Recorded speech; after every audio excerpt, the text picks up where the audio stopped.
She's been lying to you all, my sister screamed at my wedding. She's not a successful lawyer. Everyone gasped. I smiled and pulled out my phone. You're right. I'm not a lawyer. I own the law firm.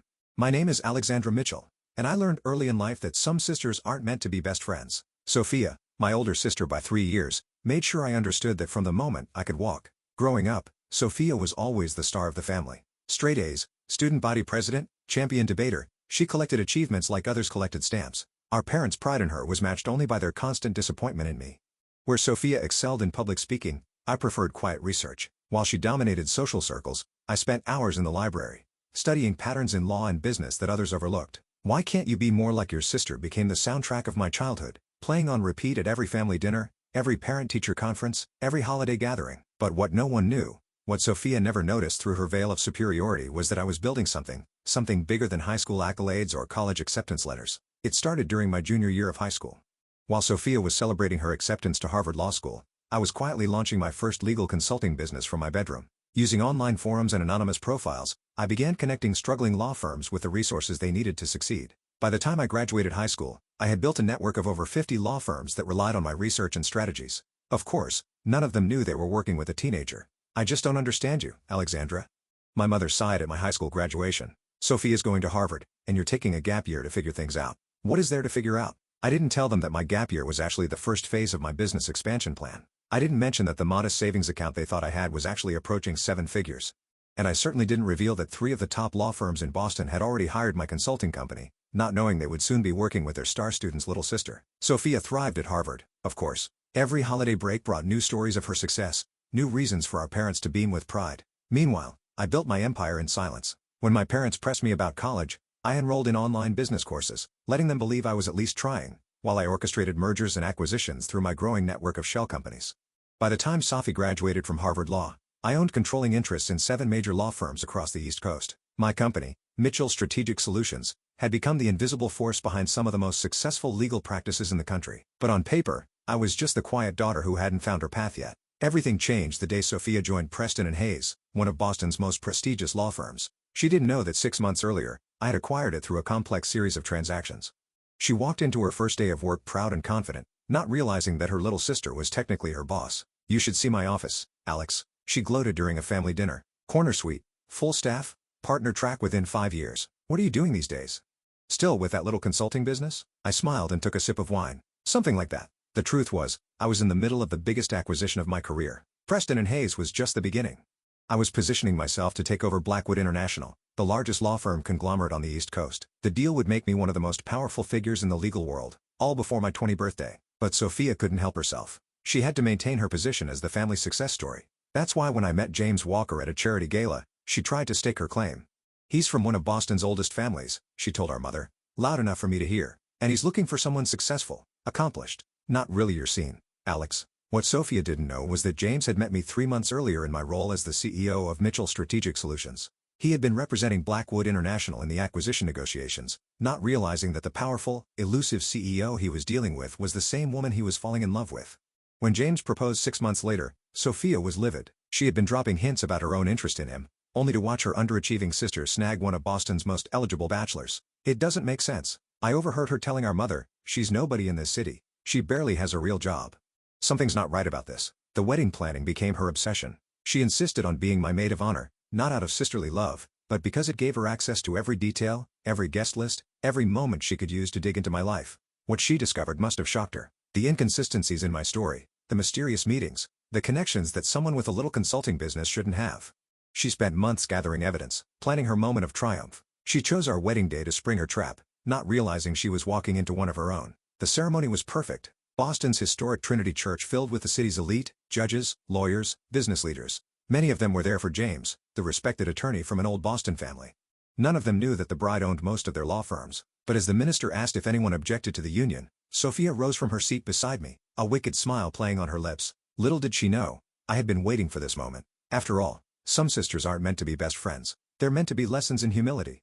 If anyone knows any reason why these two should not be joined in matrimony, speak now or forever hold your peace. Those traditional words hung in the air of Trinity Church for just a moment before Sophia stood up, her blue maid of honor dress rustling as she stepped forward. The smirk on her face told me she had been waiting for this moment. Actually, she announced, her voice carrying through the stunned silence, I have something to say. Our mother gasped.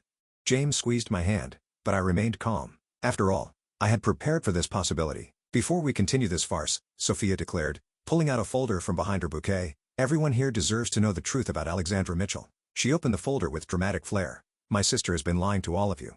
She's not the simple business consultant she claims to be. She's been operating under false pretenses, infiltrating law firms, manipulating her way into business deals. Murmurs rippled through the church. In the front row, our father's face had turned red with embarrassment. Our mother looked like she might faint. I have proof, Sophia continued, clearly enjoying herself. Bank records showing suspicious transactions. Shell companies leading back to her. She's been deceiving everyone, including her fiancé. She turned to James. Did you know your bride isn't who she claims to be? That while you've been working on the Blackwood International acquisition, she's been orchestrating it? I finished for her, my voice calm. Sophia faltered for a moment, but pressed on. She's not qualified to run any of these companies. She never even went to law school. You're right, I said, standing up in my wedding dress. I never went to law school. I pulled out my phone and opened an email. I was too busy building an empire. With one tap, I sent the email I had prepared. Throughout the church, phones began buzzing as Boston's legal elite received the notification. Ladies and gentlemen, I announced, as of this moment, Mitchell Strategic Solutions has completed its acquisition of Blackwood International. This merger makes us the largest legal services corporation in New England. Sophia's face had gone pale. What are you talking about? I smiled. You're right about one thing, Sophia. I'm not a lawyer. I own the law firms, including Preston and Hayes, where you've been working for the past year. The folder slipped from her hands, papers scattering across the church floor. That's impossible. You're lying. Am I? I turned to the assembled guests. Judge Harrison, would you like to confirm who owns controlling interest in your firm? Or perhaps Mr. Blackwood himself would care to explain who he's been negotiating with for the past 6 months. William Blackwood stood up from his pew. Everything she says is true. Alexandra Mitchell is the CEO of Mitchell Strategic Solutions. She's been the driving force behind the most significant legal industry consolidation in Boston's history. Sophia staggered backward. But you're my little sister, the underachiever. The disappointment who now owns the company where you work, I corrected her. Speaking of which, we should discuss your recent performance reviews. They're not very impressive. Our mother had found her voice. Alexandra, why didn't you tell us? Would you have believed me? I asked. You were too busy comparing me to Sophia's Harvard degree to notice I was building something bigger than any law school could teach. I turned back to my sister. By the way, since you're so interested in exposing secrets, should we discuss what really happened with the Anderson case last month? The one where you claimed full credit for the settlement. Sophia's face went from pale to ashen. You wouldn't. The actual case files show that you barely contributed, I continued. In fact, your primary contribution was taking credit for work done by your junior associates, something that's become a pattern in your career. That's not true, she protested weakly. The records indicate otherwise, as do the complaints filed by your team, which have been sitting in HR. Complaints I now own, by the way. James stepped forward, taking my hand. He was smiling. I should mention, he added, that as chief counsel for Blackwood International, I've known exactly who Alexandra is from the beginning. We met during the initial merger negotiations, long before that charity gala where you tried to warn me about her. Sophia looked around desperately, but she found no allies in the crowd. The city's most powerful legal minds were all nodding in recognition. They had all dealt with Mitchell Strategic Solutions, even if they hadn't known the owner's identity until now. So I said, straightening my wedding dress, would you like to continue exposing secrets, dear sister, or shall we proceed with my wedding? Sophia stood frozen. Her carefully planned moment of triumph transformed into her own public humiliation. Finally, she managed to whisper, why didn't you ever tell me? You never asked, I replied simply. You were too busy looking down at me to notice I had risen above you. I turned to the minister. Shall we continue? But Sophia wasn't quite finished. As she sank back into her seat, she muttered just loud enough for me to hear, this isn't over. I caught her eye and smiled. Actually, it is. Check your email. As if on cue, her phone buzzed. Her eyes widened as she read the message. An official notice of her immediate termination from Preston and Hayes, effective that moment. You can't fire me, she hissed. I'm not firing you. I corrected her. The evidence of your misconduct and credit theft is firing you. I'm just the owner who approved the termination. The minister cleared his throat, clearly unsure how to proceed after such drama, but I simply nodded for him to continue. After all, this was still my wedding day, even if it had turned into something more. As I stood there preparing to say my vows, I caught a glimpse of my reflection in one of the church's stained glass windows. I saw not the quiet, overlooked younger sister, but the powerful woman I had become. The woman who had built an empire while others underestimated her. And as I looked at Sophia, now sitting humiliated in her maid of honor dress, I realized that sometimes the best revenge isn't just success. It's success that no one saw coming. The ceremony continued, but the atmosphere had shifted. This was no longer just a wedding. It was a coronation. My parents sat in stunned silence, processing the revelation that their underachieving daughter was actually one of the most powerful people in the room. As I said, I couldn't help but think how fitting it was that my wedding day had become the day I finally stepped out of the shadows. After all, What better way to start a new life than by revealing your true power? But even as I celebrated, I knew this was just the beginning. Sophia's words, "This isn't over," echoed in my mind. She had always been competitive, vindictive. She wouldn't take this humiliation lying down. What she didn't realize was that I was counting on that. The reception at the Boston Harbor Hotel should have been the perfect celebration. Instead, it became the battlefield for the next phase of Sophia's war against me. I was barely through my first dance with James when my phone buzzed with urgent messages. Sophia had gone straight from the church to the media, attempting to spin a story about corporate espionage and illegal business practices. Mitchell's strategic solutions built through deception. Read the headline she had somehow managed to plant in an online business journal. Harvard graduate exposes sister's fraudulent empire. I smiled. Showing the article to James, he raised an eyebrow. She really doesn't know when to quit, does she? No, I replied. She doesn't, but I was ready for this too. I nodded to Catherine, my chief of operations, who had been waiting discreetly by the bar. She immediately began making calls. Within an hour, every major news outlet in Boston received a comprehensive press package detailing Mitchell's strategic solutions' completely legal rise to power, including all regulatory filings and compliance records. But Sophia wasn't done. As guests mingled over champagne and hors d'oeuvres, she made her way through the crowd, whispering to key figures in Boston's legal community, "Did you know she's been recording your private conversations?" I overheard her telling Judge Harrison, every law firm she acquired, she gathered dirt on the partners first. What she didn't realize was that each person she approached had already received a message from me, warning them about her desperate attempts to salvage her reputation. The breaking point came when she approached William Blackwood himself. "Mr. Blackwood," she said, her voice carrying just enough to draw attention, "I have evidence that my sister blackmailed you into this merger. She threatened to expose your offshore accounts." The room fell silent. Blackwood looked at her for a long moment, then laughed. "Miss Mitchell, or should I say, former attorney Mitchell, your sister never blackmailed me. In fact, she was the one who helped me legitimize those accounts last year, saving my company millions in potential fines. That's why I agreed to the merger." Sophia's face turned red. "But the documents I found were decoys," I interrupted, walking over. "I knew you were searching my office at Preston and Hayes. Every secret document you discovered was placed there specifically for you to find." "That's impossible," she stammered. "The banking records, the shell companies, all legal, all traceable, all part of legitimate business operations," I explained calmly. "Did you really think I wouldn't protect myself against exactly this kind of attack?" Our parents, who had been watching this exchange with increasing discomfort, finally approached. "Sophia," our father said, his voice heavy with disappointment. "Enough." But she wasn't finished. She pulled out her phone, hands shaking. "I still have proof. Recordings of your meetings, documents I copied." "Actually," James interjected, "you don't. As chief counsel of Blackwood International, I should inform you that removing confidential documents from Preston and Hayes constitutes a serious breach of contract, not to mention a violation of the Bar Association's ethics code." Sophia's face went pale. "You wouldn't dare report me to the bar." "I don't have to," I said softly. "Your own actions today, attempting to disrupt a legal merger with false allegations, stealing confidential documents, trying to manipulate the media, those actions require me to report you.